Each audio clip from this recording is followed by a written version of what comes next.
Hey guys, what is up? CSGN back here again with another video. This time we're on Madden 22, sort of hitting all the bases this week. Top teams that I think you should probably be looking to use in your franchise for Madden 22. I know we haven't gotten any Madden 22 franchise news yet. If we get anything that sort of I think would maybe bar some changes to this, I'll probably do an update video on that whenever we actually get news for Madden 22. But as of right now, we don't have that news just yet. I think we're probably about a week away. Maybe later this week we might get some. So we're going to get right into this. The number one team I think you should use for your franchise this year, and I think this is more for maybe you guys who like to do your own little storylines in your head and things like that. I like to do that myself. I think number one, I think it has to be the Green Bay Packers. The bombshell report of Aaron Rodgers maybe wanting out of Green Bay, maybe not wanting out of Green Bay, maybe wanting the GM fired, maybe not wanting the GM fired, maybe wanting the president of the team fired. Who really knows? But that has been the number one story of the offseason, and you actually have a few ways that you could go about this, I think. Trade Aaron Rodgers, get some picks, maybe some players. I don't know. I mean, I think that'd be one way to go about it. Build around Jordan Love and sort of try to carry on. Number two, keep Aaron Rodgers for your first year. Try to win a Super Bowl and then try to do a strip down, sort of rework everything of, sort of how the team would work. I'm not sure how the cap situation is going to work out for them. Even if they do trade Aaron Rodgers, it would be some cap relief, but they're still in a lot of cap trouble. So that's why I think this is an interesting team. They've been interesting the past 2 years to use because their cap situation isn't great. The cap isn't going up as quickly as I think they thought it was, thanks in part to the pandemic. So you do have a lot of those sorts of things to look at. Number three, you trade away Jordan Love, and you just sort of just keep rolling around with Aaron Rodgers. Simple as that. Ride Aaron Rodgers till he regresses down far enough. It really depends on how they redo and rework regression, I think. If it's sort of the same as Madden 21, then you're probably really going to have 2 years of really good Aaron Rodgers, and then he'll regress down to the mid-80s and probably retire, possibly. I don't really know. Guys are still playing at a high level now into their 40s. So it's one of those things where it really depends on how they rework regression, I think, on how you're going to tackle that sort of challenge, I think, in dealing with the Aaron Rodgers situation. Which, granted, it's not really a situation in Madden franchise. I don't even think the scenario engine was built to handle something like this. So you do have that to look forward to. The Packers also have a couple contract decisions, regardless of what happens with Rodgers. I believe Davante Adams, this is his last year on his deal. Are you going to extend Davante Adams for another year? Or are you going to let him walk? You have Jair Alexander up for a contract extension. Maybe one of the top 2 corners in the league in Jair Alexander. You don't have him around. You don't have much else in that cornerback room. You got Eric Stokes, rookie. Interesting prospect, but then you got Kevin King, Josh Jackson, a whole lot of nothing, I think, in that situation. Even if you do extend those guys, you're sort of capped out again. So you're in a tough spot, I think, really with this Packers team, and there's a lot of work that needs to be done. On the D-line, outside of Kenny Clark, there's really not much there. You got Dean Lowry and Tyler Lancaster, nice guys, but not all that good. One edge threat and Zadarius Smith, and you got Rashawn Gary, who's okay. So outside of that, you really got to build up that defense still. You still have to build up your offensive line outside of, David Bakhtiari and Elton Jenkins. You sort of have a lot of unknowns there. So that's the Packers. That was number one. They took up 4 minutes. So I'll try not to take up that much time with these other ones. So number two, the New Orleans Saints. No more Drew Brees and his little itty-bitty noodle arm holding up that offense, limiting how vertical they can get. You have Jameis Winston, Taysom Hill. Could be an interesting duo if you go that route. Depends on the rating situation we're going to get with the game. And also, really, Jameis Winston, still fairly young. I believe he's only 26, 27. So not going to necessarily regress too much. That's my Phone goes off. It just goes off. It's perfect, guys. We get three notifications. Awesome. But with that, Jameis Winston's still relatively young, and once again, if they don't redo regression, if it's sort of the same thing, Taysom Hill's just a non-starter. He's going to regress after his first year. Quarterbacks, age of 30 in Madden, you know what happens. They regress. So that's something you have to really think about, is getting that quarterback situation right. You still have Alvin Kamara. You have Michael Thomas, really good offensive pieces. Defense, probably not as good as they would like, so you still got to build that up. And this is a team that I think, they could be in the mix for a wild card spot that first year, but I think your cap situation, once again, another team where the cap situation is going to be possibly tough. You're going to have to probably cut guys to get under the cap to try to make improvements to the team. Probably have to trade guys. This might be a team where you might look at that first year and go, well, we might as well just punt on it, trade a bunch of guys away, and probably tank for Spencer Rattler or Sam Howell, or hope that you get a random generated draft class that has good quarterbacks. That's probably your best bet here, with the New Orleans Saints coming in at number 2 on this list. Now, number 3 on this list is actually a couple teams that took first round quarterbacks minus the 49ers. So this means Jaguars, Jets, Bears, and Patriots. I say minus the 49ers because the 49ers have already made they're already a Super Bowl favorite, I think, really. I think if they come back healthy, that's a team that's, them and the Buccaneers, that's sort of, I think, everyone's NFC Championship matchup that we're likely going to see. Everyone stays healthy. That 49ers team is just going to be so hard to beat, I think. And really all you have to do with the 49ers is probably trade Jimmy G for draft picks and cap space. You just play Trey Lance. He'll probably have hidden dev. You'll play well with him, and he'll be like a superstar X factor by the end of his first year, mid 80s likely, high to upper 80s. So I think that'd just be too easy to do. Not too much of a rebuild, if you will, that you would have to do with the 49ers compared to teams like the Jaguars, Jets, Bears, and even the Patriots a little bit. The rest of the teams on this list still have a lot of work to do, like I said. Plus, playing with the new quarterbacks is always a lot of fun. I'll throw one more in here. I'll throw in the Vikings with Kellen Mond. Kellen Mond could be an interesting, quarterback. Big arm, can make a lot of throws. Sort of went where he should have went in the draft, but an interesting prospect. Maybe you want to make Kellen Mond the future face of the Minnesota Vikings. Maybe you want to kickstart that process a lot sooner than later. So I'll throw in the Vikings as well. So teams that took quarterbacks in the draft minus the 49ers. Number 4 on our list is going to be the Detroit Lions. Jared Goff, not good. Kind of sucks. Well, sucks might be a little too strong of a word there, but there's a decent offensive line in front of Goff to protect him, but he'll need to rely on a sort of, I don't want to say bad cast of receivers, but Kenny Galladay's not there. I believe Marvin Hall isn't there anymore. You got to hope DeAndre Swift is, just a straight up beast. You brought in Brashard Perryman, Khalif Raymond. Kind of hope those guys can stretch the field deep. You have to hope TJ Hawkinson. TJ Hawkinson, that's an interesting player. You could try to rely on getting the ball to Hawkinson and, maybe trying to get some chunk plays with Perryman. I'm trying to think of how much fun this would be to play with, and I feel like just playing with Jared Goff, I feel like that's going to be a guy whose rating is going to be like a 79 or something like that in Madden 22 when the game launches. So I just feel like that's just not going to be a fun time to play with.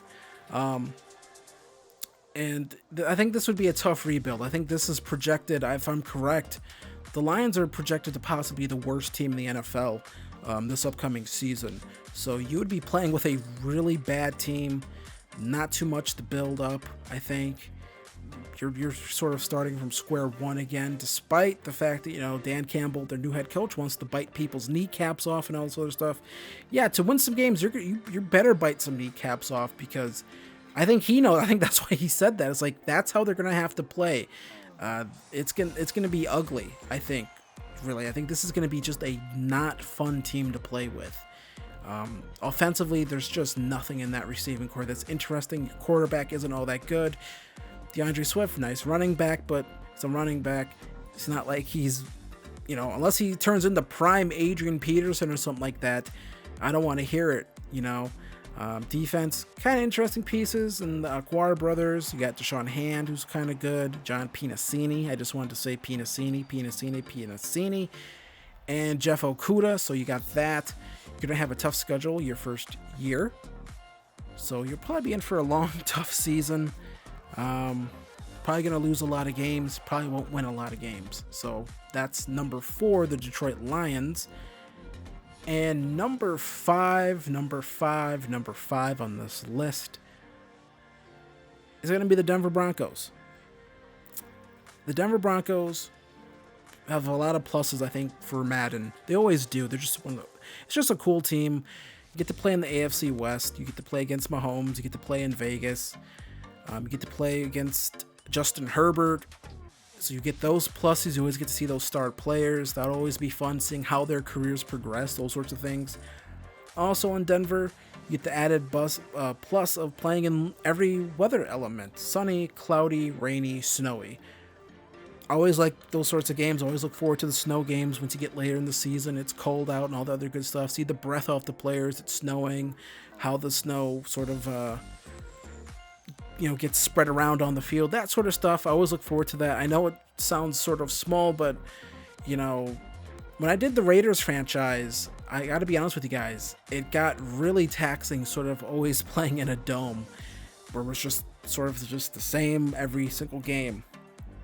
I know I had the Saints on here and the Lions, but I try to avoid teams with domes. I just don't particularly find that all that fun. So for the Broncos, another thing that you have here is you could try to trade for Aaron Rodgers. I'm not sure how easy that would be. That's the situation where you might have to turn force trade on to get it to work. Because I just don't know if the CPU would actually just trade Rodgers in any sort of scenario.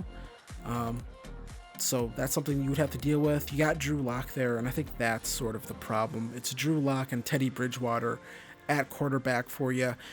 That's less than ideal, if we're being honest. And I will say though, whoever is your quarterback has an embarrassment of riches, I think, to play with in the skill position player portion here. You got Melvin Gordon. You got a second-round pick in Javonte Williams. The receiving core, let's get to that. You're going to get Cortland Sutton back. You're going to get Jerry Jeudy in his second year. You got KJ Hamler. You got Noah Fant. So you have just a bunch of really, really, really good, I think, offensive pieces. Just the quarterback isn't very good. So if you get the quarterback right, I think you should be good to go. Defense, once again, could dominate.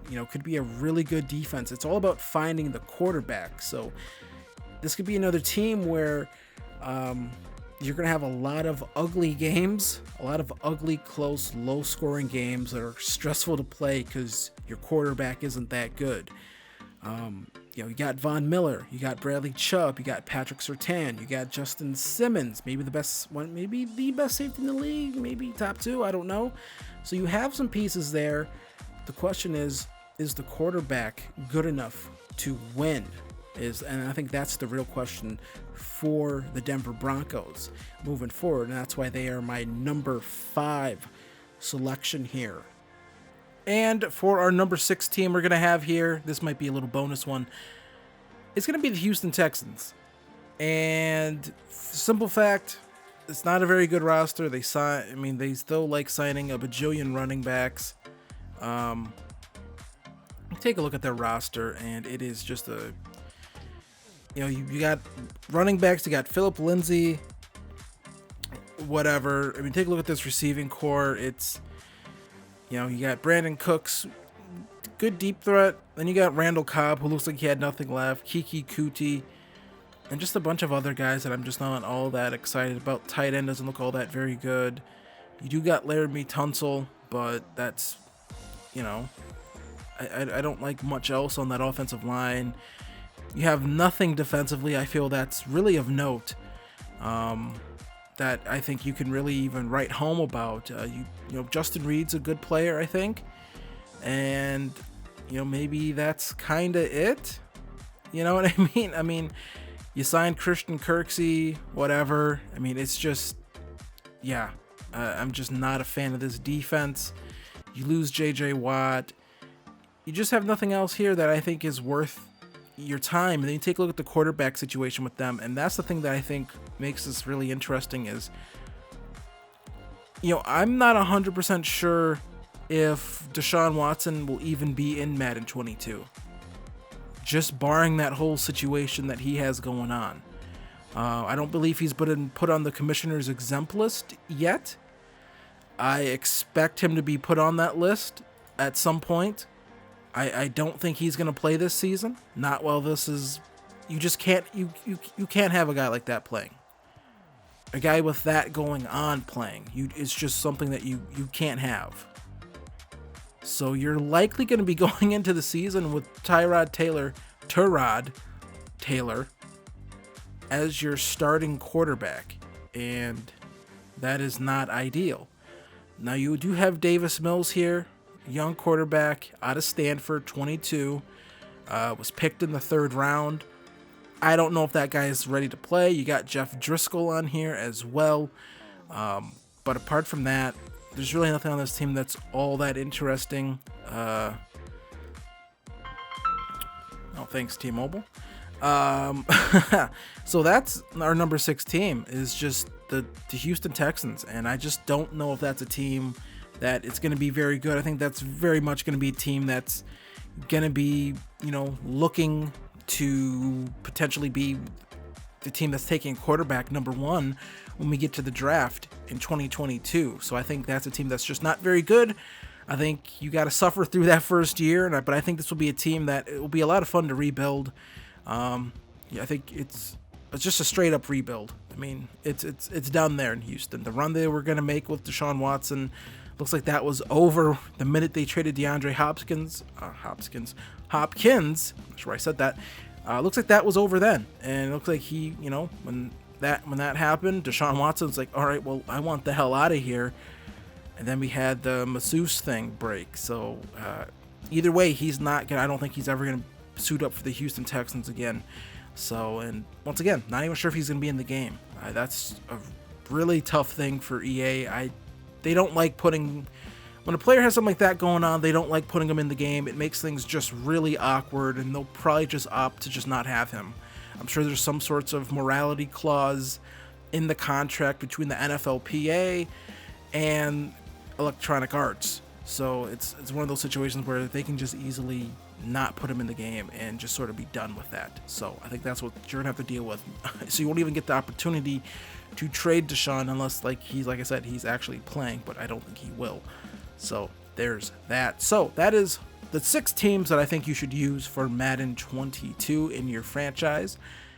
Well, not 6 teams. I believe it's more like, I believe we might have got to 10 teams actually because of number 3. So there is that. So I want to thank you guys for watching this video. I hope you enjoyed it. Hope you got some ideas of what you want to do in your Madden 22 franchise. If you did, let me know. Do you think there's some teams that I missed that you want to get to? Let me know that as well. And I want to thank you guys for watching this video. Be sure to hit like, be sure to hit subscribe, and I will see you guys in the next one. Peace.